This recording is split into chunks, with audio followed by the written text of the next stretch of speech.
सोमवार से संसद के मॉनसून सत्र की शुरुआत हो चुकी है। सत्र की शुरुआत से पहले प्रधानमंत्री नरेंद्र मोदी ने मीडिया को ब्रीफ करते हुए भारत के स्पेस सेक्टर की सफलता और ऑपरेशन सिंदूर की कामयाबी का जिक्र किया।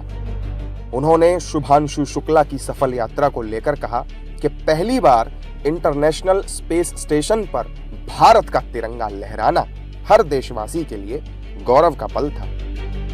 साथियों, ये मॉनसून सत्र राष्ट्र के लिए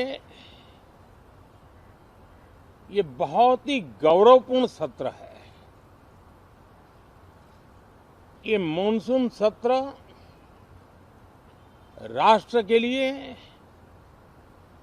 एक अपने आप में विजयोत्सव का रूप है।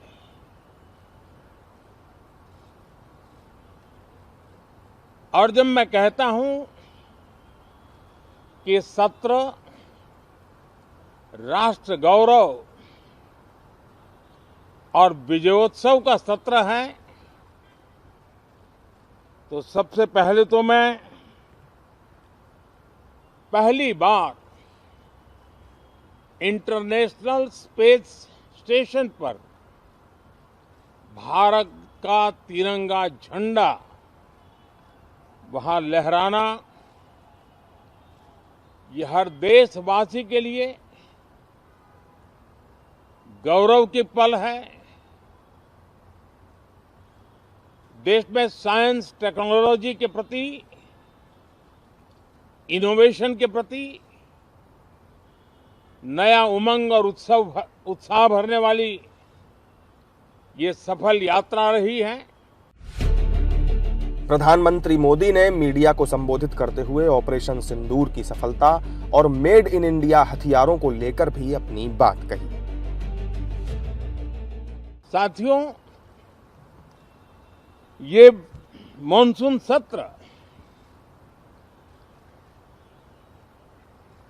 एक विजयोत्सव है। पूरी दुनिया ने भारत की सैन्य शक्ति का, भारत के सैन्य के सामर्थ्य का रूप देखा है। ऑपरेशन सिंदूर में भारत की सेना ने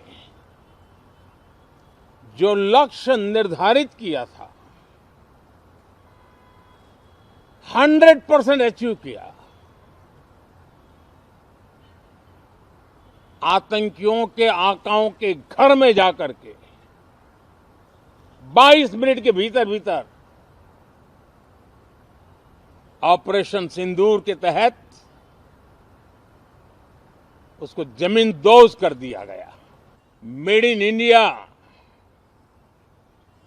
सैन्य शक्ति का ये नया स्वरूप, इस पर भी दुनिया बहुत आकर्षित हुई है। इन दिनों विश्व के जिन जिन लोगों से मिलना होता है तो भारत के इस मेड इन इंडिया जो औजार तैयार हो रहे हैं उसके प्रति दुनिया का आकर्षण बढ़ रहा है।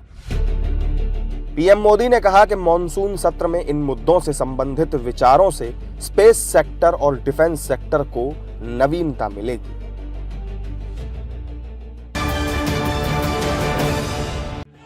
संसद के मॉनसून सत्र के पहले ही दिन हंगामे और स्थगन के बाद नेता प्रतिपक्ष राहुल गांधी ने सरकार पर पक्षपात का आरोप लगाया।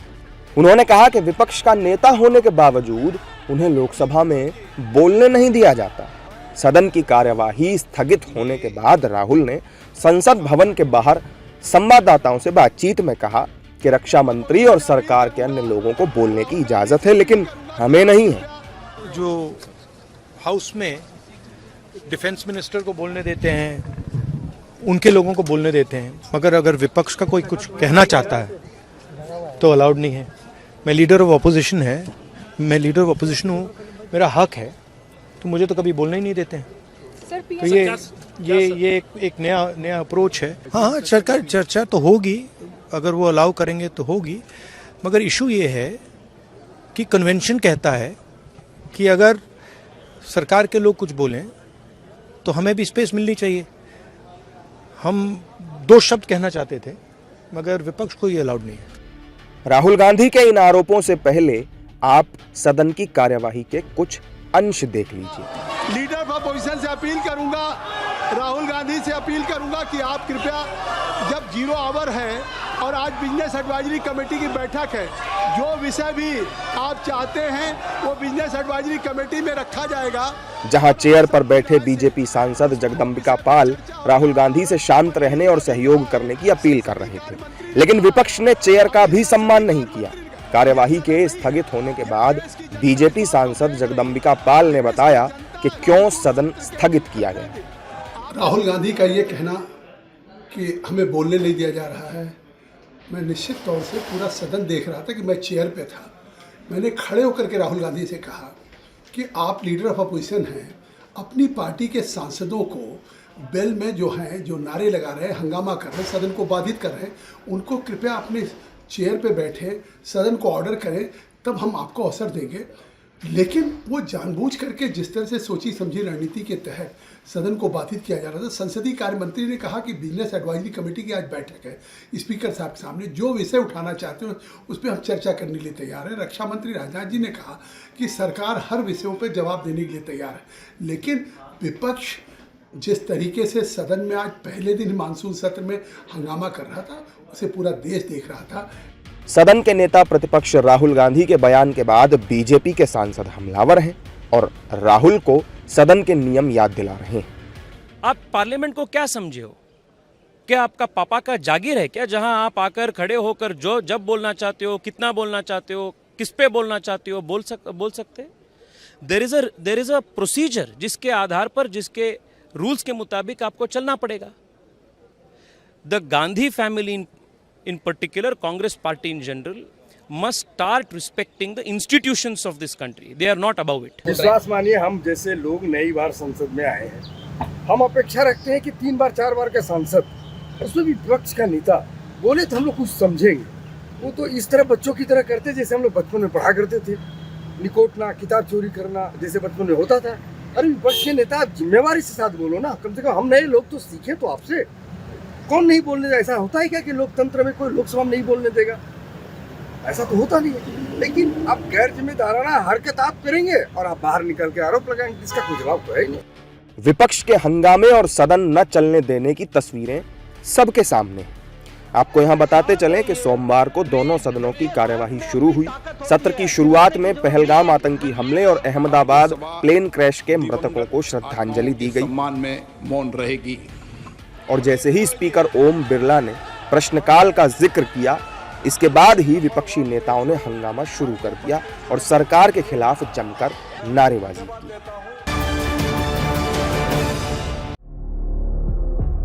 साल 2006 में मुंबई के लोकल ट्रेन ब्लास्ट केस को लेकर बड़ा फैसला देते हुए बॉम्बे हाई कोर्ट ने स्पेशल टाडा कोर्ट द्वारा दोषी ठहराए गए सभी 12 आरोपियों को बरी कर दिया।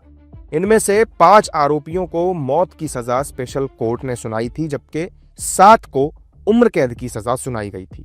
कोर्ट के इस फैसले को लेकर प्रतिक्रिया देते हुए special public prosecutor Ujjwal Nikam ने कहा कि आरोपियों को बरी किया जाना गंभीर मामला है और मुझे विश्वास है कि सरकार सुप्रीम कोर्ट में इसके खिलाफ अपील दायर करेगी। ज्या पुराव्याच्या आधारावर मुंबईचं सत्र न्यायालय शिक्षा ठोठावतं, तेच पुरावे जर उच्च न्यायालयात टिकत नसतील तर चूक कोणाची आहे?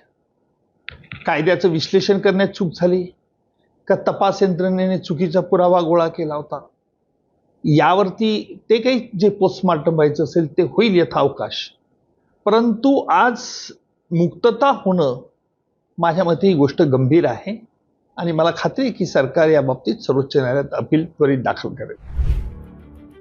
सियासी गलियारों में भी अदालत के इस फैसले को लेकर असंतोष देखने को मिला। बीजेपी नेता किरीट सोमैया और शिवसेना नेता संजय निरुपम ने फैसले को दुर्भाग्यपूर्ण करार दिया।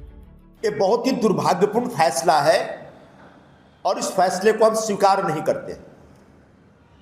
क्योंकि मुंबई की लोकल ट्रेनों में जब ब्लास्ट हुआ और जिसमें 180 के आसपास मुंबईकरों की जान गई, तो निश्चित तौर पर इसके पीछे एक बहुत बड़ा षड्यंत्र था और किसी ने बम विस्फोट का षड्यंत्र रचा था।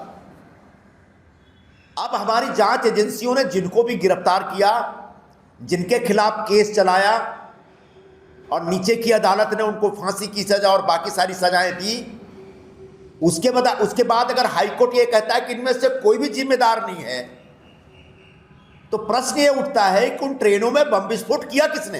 आज हमें बहुत धक्का बैठा, सदमा लगाया मुझे। 19 साल के हमारे प्रयासों पे पानी फेर गया है। सरकार, फिर वो इन्वेस्टिगेटिव एजेंसी हो या कानून विभाग है, कहीं तो त्रुटि रह गई है।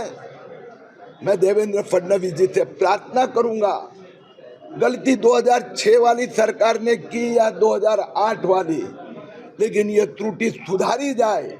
ये जिम्मेदारी अब वर्तमान सरकार की है और सर्वोच्च न्यायालय में 1087 लोग, 187 डेड और 900 इंजर्ड, उनको न्याय मिलना चाहिए।